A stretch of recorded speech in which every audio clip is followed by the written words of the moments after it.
خپلو خوبونو ټپې وې او زه خپلې هغه خزانې پسې لټې ټکومه کومه چې ما له ډاکوالو تښتوله. تا خو د مازغو کاربیټر خراب شوی دی پاګله. د خپل ځان علاج وکړه. موږ ولې د ځان سره خرابه یې؟ خانده راپورې اشنا خانده راپورې خو چې هر کله ما له خپله خزانه په ګوتو راله که نه نو بیا به ورستم ماته سلامونه کوې.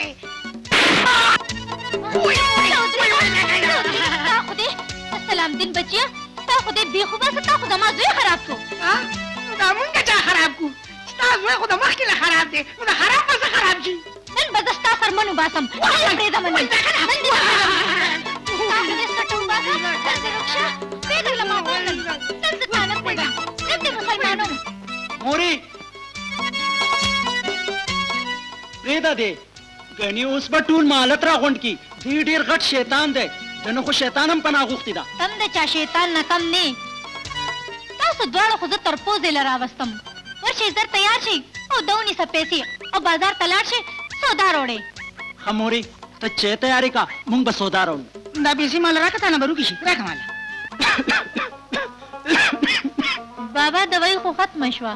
بچې د دوای او د ډوډۍ نه بغیر به ګزاره وشي خو د دې بې زبانه څاروي به څه کېږي؟ بابا ته څه فکر مه کوه دې دپاره به رزق زه پیدا کوم. رزق ورکول د الله تعالی کار دی. تاسو اوس فکر مه کوئ بابا. ستاسو دارو به موشي او د اس په خوراک به موشي. هلکه فقیریا ورکه شهزادګۍ ته پیسې چې بابا له دارو راوړي. کومې پیسې؟ وایي هغه ولې د مور پیسې نه وي هغه د شمکای ترور نه چې قرض اخیستې ولې دا اوس څه ورته وایي؟ ډېرې کړتې مه کوه پیسې ورکړه زه دې پېژنم. ورکوو شابه چې دوایي راوړي. شهزاده چې ته وایې نو دا د شهزادګۍ د سر صدقه ده دا به ځان سره کېږدي بابا دپاره. بچې ته او بابا نن به موږ ستا ټانګه تړو. ورشه فقیریا ټانګه جوړ کړه.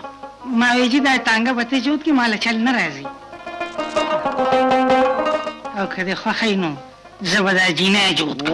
غرق شعر وختې به ټوکې کوې راځه چې ټانګه جوړ کړو.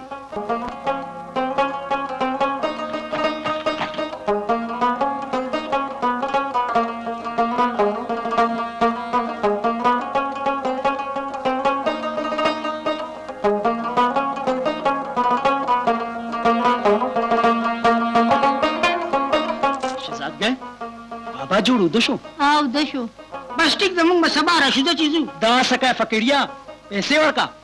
نو پیسې ما دې له سار ورکړې نه وي څه؟ اوس چې کمې ګټلې وې پلار هغه پیسې ورکړه که نه؟ خواري مزدوري دې موږ وکړو پیسې دې دا والي ستا مطلب دا دی چې ټولې پیسې ورکړو؟ بلکل ټولې پیسې ورکړه چې بابا له پیسو دا راوړي. بس ټیک ده یاره چې ته وایې نو زه به ولې ټولې ورکړم.